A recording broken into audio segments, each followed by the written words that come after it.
Amis rôlistes, bonjour, ou peut-être plutôt pour ce type de vidéo, amis futurs rôlistes, bonjour. Si vous êtes en train de regarder cette vidéo, c'est sûrement parce que vous vous demandez qu'est-ce qu'un jeu de rôle. Il faut apporter deux types de réponses à cette question, une réponse théorique et une réponse pratique. Nous sommes sur la chaîne JDR Pratique, je me dois donc d'apporter la réponse pratique. Et puis d'autres ont déjà apporté la réponse théorique, et bien mieux que je ne pourrais le faire. La première chose à faire pour découvrir ce qu'est un jeu de rôle, c'est donc d'aller voir la vidéo de la chaîne de Gilus. C'est un bijou, je vous l'ai mise en lien dans la description. Pour une description théorique, elle est parfaite pour découvrir ce qu'est un jeu de rôle. Mais rassurez-vous, les déguisements ne sont absolument pas obligatoires. Je vais donc, moi, pour répondre à cette question, m'intéresser à des choses beaucoup plus pratiques. Si on demande ce qu'est un jeu de plateau, on pourra répondre de manière théorique que c'est un jeu de société où les joueurs jouent autour d'un plateau sur une table de jeu. Mais on pourra ensuite répondre de manière pratique qu'un jeu de plateau est un jeu qu'on achète dans un magasin ludique sous forme d'une boîte qui contient tout le nécessaire pour y jouer, à savoir le plateau, les dés, les pions, etc. et la règle du jeu. Revenons à notre sujet, le jeu de rôle. D'un point de vue pratique, de quoi a-t-on besoin pour faire un jeu de rôle ? Eh bien, théoriquement, rien. Je m'explique. Quand dans une cour de récréation des enfants jouent en disant « nous on va faire comme si on était des policiers et vous vous êtes les voleurs », eh bien ces enfants font un jeu de rôle. Mais très rapidement, la situation peut devenir compliquée, car il peut arriver que les voleurs, tentant de s'enfuir, disent « on tire au pistolet, les pneus de la voiture de police crèvent !» Et les policiers répondent « même pas vrai, on a des pneus increvables !» Ouah, c'est de la triche. Bah si vous avez des pneus increvables, nous on a des pistolets qui crèvent les pneus increvables. Même pas, parce que nous on a des missiles qui arrêtent les balles, des pistolets qui crèvent les pneus increvables, etc. Et on peut aller très loin comme ça. Conclusion, il faut des règles. Des règles qui mettent dès le départ tout le monde d'accord sur comment on joue. On peut évidemment écrire ces règles soi-même, mais dans la majorité des cas, surtout quand on débute, on va utiliser les règles d'un jeu de rôle écrites par quelqu'un d'autre. Alors vous poussez la porte de votre ludicaire préféré et vous lui demandez s'il vend des jeux de rôle. Considérons que vous avez de la chance et que oui.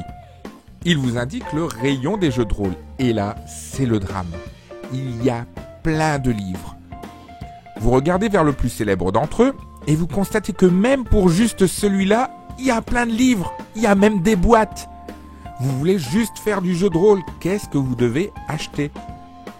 Pour répondre à cette question, je ne vais pas prendre l'exemple du plus célèbre des jeux de rôle qui est peut-être un peu compliqué pour débuter. Je vais prendre l'exemple d'un de ces avatars qui a été créé précisément pour initier les néophytes au jeu de rôle. Ce jeu s'appelle Chronique oubliée.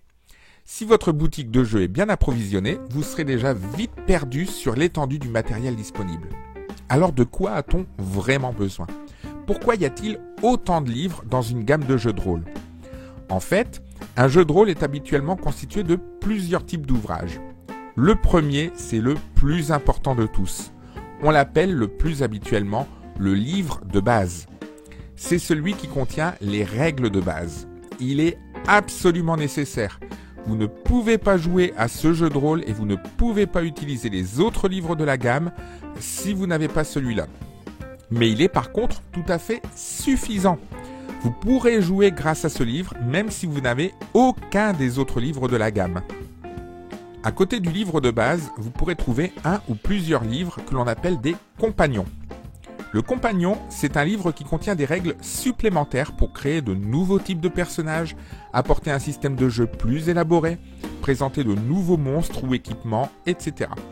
Il n'est donc pas obligatoire, il est même complètement inutile tant que vous n'aurez pas bien pris en main les règles du livre de base. Et il y a les recueils de scénarios. Si vous n'avez que le livre de base, très rapidement, voire tout de suite, vous devrez créer vos propres histoires de jeux de rôle si vous voulez jouer. Les histoires de jeux de rôle constituent ce que l'on appelle des scénarios.